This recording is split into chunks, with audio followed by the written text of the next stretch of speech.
Hi everyone, welcome once again to my channel. कैसे हैं आप सब? उम्मीद करती हूँ आप सभी अच्छे होंगे। आज के इस वीडियो में मैं आपको बताने वाली हूँ difference between emigrant and immigrant. जी हाँ, दोनों ही वर्ड्स बहुत ही इंपॉर्टेंट हैं और इनके बारे में जान लेना ज़रूरी है, क्योंकि हम कई बार इन दोनों वर्ड्स को लेकर कंफ्यूज हो जाते हैं कि आखिर इसकी मीनिंग है क्या।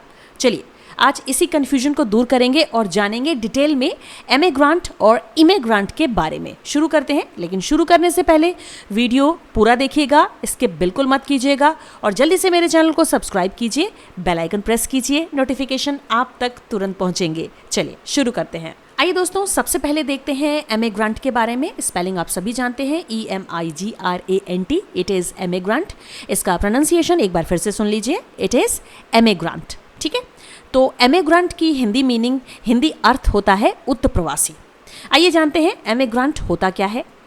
अ person who leaves his or her own country for living into another country. इसका मतलब है एक ऐसा व्यक्ति जो अपने देश को, अपने देश से मतलब है मूल देश जहाँ पर उसने जन्म लिया है।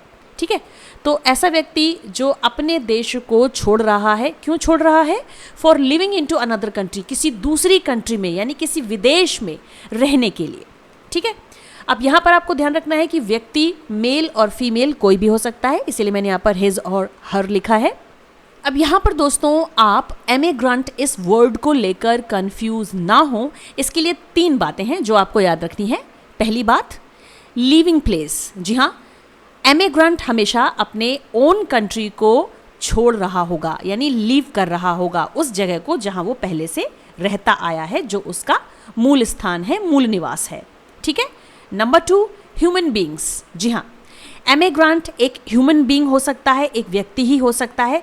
इसमें हम किसी जानवर या फिर किसी पक्षी या फिर कुछ और को इंक्लूड नहीं कर सकते हैं। ऑलराइट, इसके बाद है थर्ड पॉइंट, परमानेंटली। यानी जब कोई व्यक्ति अपनी ओन कंट्री को यानी अपने बर्थ प्लेस को छोड़ रहा होगा और दूसरे देश में जाकर निवास कर रहा होगा, तो उसका वह निवास वहाँ पर परमानेंट हो जाएगा। जी हाँ, वो परमानेंटली वहाँ रहेगा और उसकी वापसी कभी भी उसके मूल देश में नहीं होगी। तो इस तरह से दोस्तों एमिग्रेंट को समझने के लिए आप सभी को इन तीनों पॉइंट को याद रखना है। अब मैं आपको बताती हूँ कि एमिग्रेंट जो वर्ड होता है यह एक नाउन होता है। जी हाँ, संज्ञा शब्द है ये। एमिग्रेंट से मिलता जुलता एक और वर्ड बनता है और वो है एमिग्रेशन। एमिग्रेशन चूंकि एक प्रोसेस होता है, इसलिए यह भी एक नाउन वर्ड है। इसके बाद यानी एमिग्रेशन के बाद अब आता है एमिग्रेट। जी हाँ, एमिग्रेट यहाँ पर एक वर्ब है। तो इन तीनों ही वर्ड्स को आप ध्यान से देखिए और स्पेलिंग देख लीजिए और याद रखिए। ठीक है, अब इन तीनों वर्ड्स के आने पर आप बिल्कुल भी कंफ्यूज नहीं होंगे। चलिए अब देख लेते हैं एक एग्जाम्पल एमिग्रेंट का। सेंटेंस दोस्तों आपके सामने है।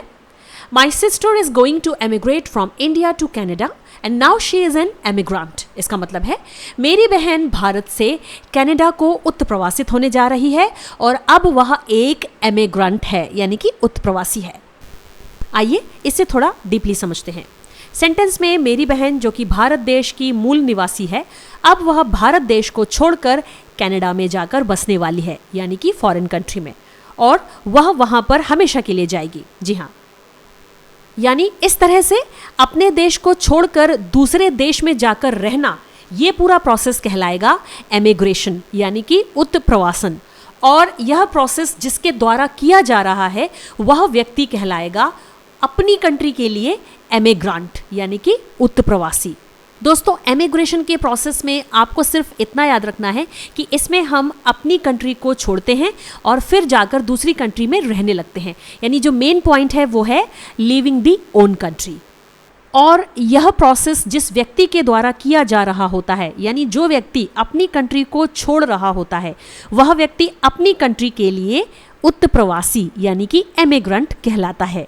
उम्मीद करती हूँ दोस्तों यहाँ तक आपके समझ में आ गया होगा। चलिए अब बढ़ते हैं नेक्स्ट स्लाइड में और देखते हैं इमिग्रेंट को। इमिग्रेंट की स्पेलिंग होती है IMMIGRANT। It is immigrant. ठीक है, इमिग्रेंट को हिंदी में कहा जाता है अप्रवासी। आइए समझते हैं इमिग्रेंट होता क्या है। A person who has come to live permanently into foreign country, यानी एक ऐसा व्यक्ति जो फॉरेन कंट्री में यानी कि विदेश में हमेशा के लिए रहने आ चुका हो। दोस्तों यहाँ पर मैं एक छोटी सी बात ऐड करना चाहूँगी। ज़रूरी नहीं है कि जिन देशों में इंग्लिश लैंग्वेज बोली जाती है केवल वही देश फॉरेन कंट्री कहलाते हैं। नहीं, ऐसा नहीं है। विभिन्न प्रकार की भाषाएं बोली जा सकती हैं अलग अलग देशों में। तो जब हम अपने देश को छोड़ते हैं, यानी अपने देश की सरहदों को छोड़ते हैं, तो दूसरा देश हमारे लिए फॉरेन कंट्री बन जाता है। लैंग्वेज कोई भी हो सकती है, ठीक है। फॉर एग्जाम्पल, यदि मैं अपने मूल देश भारत को छोड़कर नेपाल में जाकर रहने लगूं, तो नेपाल मेरे लिए फॉरेन कंट्री यानी विदेश कहलाएगा, जबकि नेपाल में इंग्लिश नहीं बोली जाती है। अब आप समझ गए होंगे, ज़रूरी नहीं है कि फॉरेन कंट्री में केवल इंग्लिश ही बोली जाए। विभिन्न देशों की विभिन्न भाषाएं होती हैं जो वहाँ पर बोली जाती हैं। आई होप दोस्तों फॉरेन कंट्री का कॉन्सेप्ट आप समझ गए होंगे, क्योंकि ये डायरेक्ट रिलेटेड है इमिग्रांट से। तो इस तरह से इमिग्रांट एक ऐसा व्यक्ति होता है जो विदेश में आकर के परमानेंटली रहने लगता है। अब आपको इमिग्रांट को याद रखने के लिए फिर से 3 पॉइंट याद करने होंगे। पहला, टू मूव इनटू, यानी इसमें जो इंपॉर्टेंट बात है वो है मूवमेंट की, यानी जो मूवमेंट हो रहा है वह हो रहा है फॉरेन कंट्री में, ठीक है। To move into foreign country, पहला पॉइंट। दूसरा पॉइंट है ह्यूमन बींग्स। फिर से यहाँ पर इमिग्रांट व्यक्ति होगा, जी हाँ, कोई भी बर्ड, कोई भी एनिमल इमिग्रांट नहीं हो सकते हैं। नंबर 3, परमानेंटली, जी हाँ, जो भी मूवमेंट होगा वो परमानेंट होगा विदेश में। ये तीनों बातें आपको याद रखनी है इमिग्रांट के लिए। दोस्तों एमिग्रांट और इमिग्रांट में केवल एक ही डिफरेंस होता है। एमिग्रांट में हम अपनी कंट्री को छोड़ रहे होते हैं, यानी कि लिविंग कंट्री, और इमिग्रांट में हम किसी दूसरी कंट्री यानी विदेश में प्रवेश कर रहे होते हैं, एंटर कर रहे होते हैं, टू मूव इनटू। तो यही डिफरेंस है इन दोनों को समझने का। चलिए अब मैं आपको बता देती हूँ कि इमिग्रांट वर्ड जो होता है यह एक संज्ञा शब्द होता है, जी हाँ, नाउन वर्ड, और इससे एक और वर्ड बनता है जो कि है इमिग्रेशन। इमिग्रेशन एक प्रोसेस है, जी हाँ, यह भी एक नाउन वर्ड है। इसके बाद बारी आती है इमिग्रेट की।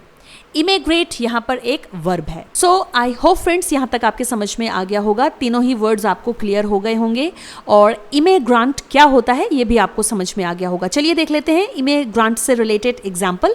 सेंटेंस आपके सामने है, I have seen a large Indian immigrant population in Boston.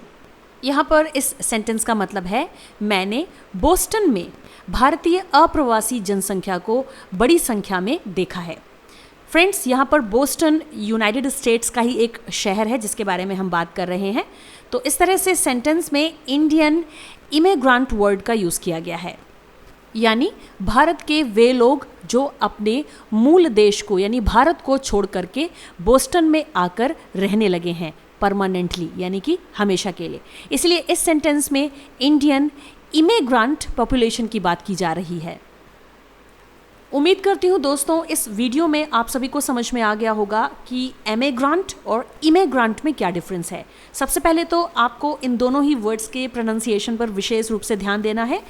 EMIGRANT, it is emigrant. आपको इसे प्रोनाउंस करना है एमिग्रांट, एमिग्रांट। इसके बाद IMMIGRANT, इट इज़ इमिग्रांट। इसे आप प्रोनाउंस करेंगे immigrant, immigrant. Alright, so that's all in this video. मिलते हैं अगले वीडियो में नए टॉपिक के साथ। तब तक के लिए keep watching my videos, subscribe my channel. Thank you so much.